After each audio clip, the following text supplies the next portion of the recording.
You are looking at the 2023 Toyota Camry XSE with the Supersonic Red Paint, midnight black exterior accents. Oh, and the inside goes crazy too, but we're gonna get to that later.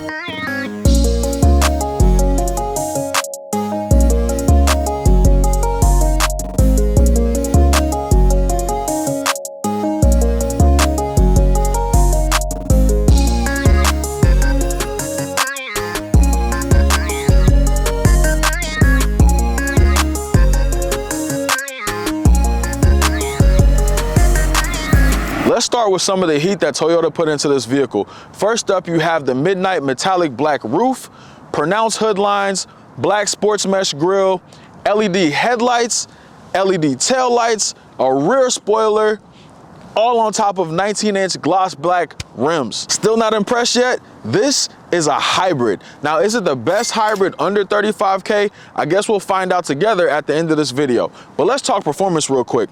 This Camry has a 2.5 liter 4-cylinder eCVT engine that puts out 176 horsepower, which isn't very fast when you think about it. However, the electric motor gets you up to 208 horsepower in case you want to go a little faster, you know what I'm saying? This Camry gives you 44 city, 47 highway, and get this, it has an estimated range of 600 total miles. That's crazy. 600 miles on the highway, I could drive from here to like San Diego and not even have to fill up. Like, that's crazy.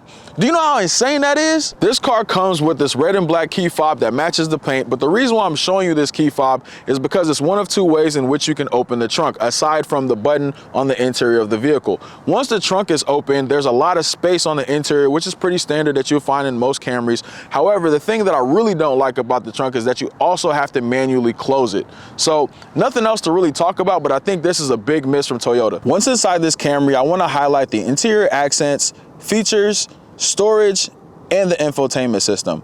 But first up, let's start with the accents.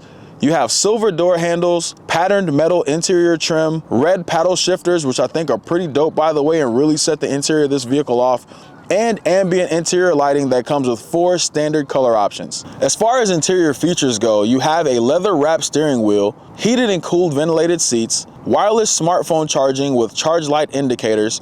Above that, you have both USB-A and 12-volt charge ports, and in the center console, you have an additional USB-C and USB-A charge port.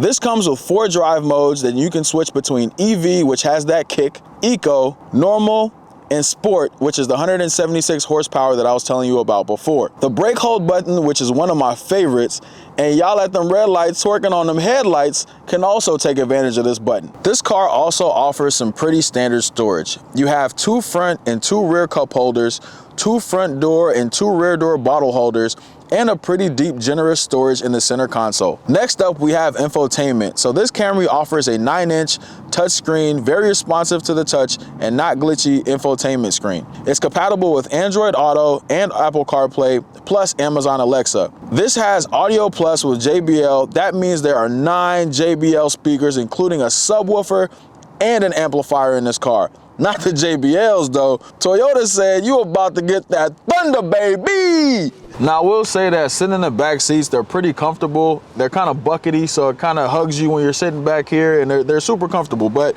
I will say that this is, you know, probably a ride fit for the royal family, if you will. Now, you have some storage back here. You're gonna have some behind the seat storage. Clearance wise, I have some pretty good knee clearance back here, pretty good head clearance as well. I'm 5'9", just for reference, if this is the first time watching my video. But yeah, overall, I have no complaints back here of, you know, the sizing and the spacing.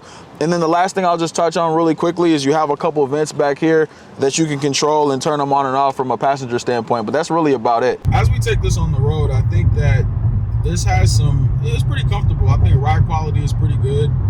Steering wheel is very responsive. I can get in and out of lanes pretty easily while I'm driving.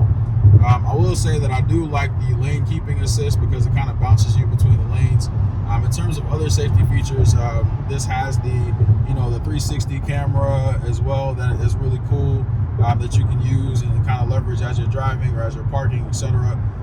This has the forward collision warning, pedestrian detection, lane departure warning, you know, all of the standard safety features that you can think of. This is one of the safest vehicles on the road, as well as one of the best-selling vehicles on the road. So you're going to get all of the safety with Toyota when you opt into getting a vehicle such as this. I will say that it's pretty low to the ground just because this is the XSE and this is more of a sporty suspension on this vehicle. So, but it doesn't sacrifice the actual ride quality. As I mentioned before, it's pretty comfortable. It doesn't feel unpolished at all, that you would feel in some other vehicles. But I will say that you're gonna have an all-around comfortable ride, complemented by the comfortable seats. And one cool feature that I want to point out, this has a acoustic noise reducing windshield. So that means that you're gonna have less cabin noise as you're driving. So I will say that this cabin, although it's not the quietest cabin of a vehicle that I've ever been in, it is relatively quiet, to say the least. Another cool thing from a technology standpoint that this has is the heads-up display. And I will say that I can't really see it that well right now just because I have the polarized sunglasses on, but it is adjustable so that you'll be able to see it a lot better if you do have polarized sunglasses on, or if your seat is in a particular angle. But this heads-up display gives you all your directions. It tells you, it has your compass, it tells you what direction you're headed in, it tells you what your usage is, as well as it tells you the posted speed limit. If you go over the posted speed limit, however, it's gonna formulate an orange ring around the actual road sign or the speed limit sign to tell you that you're going over and that you need to slow down. I think that's configurable and you can turn it off. But otherwise, I think, like I said, pretty good. I'm impressed with the interior, but it's what you're gonna get with any standard Camry.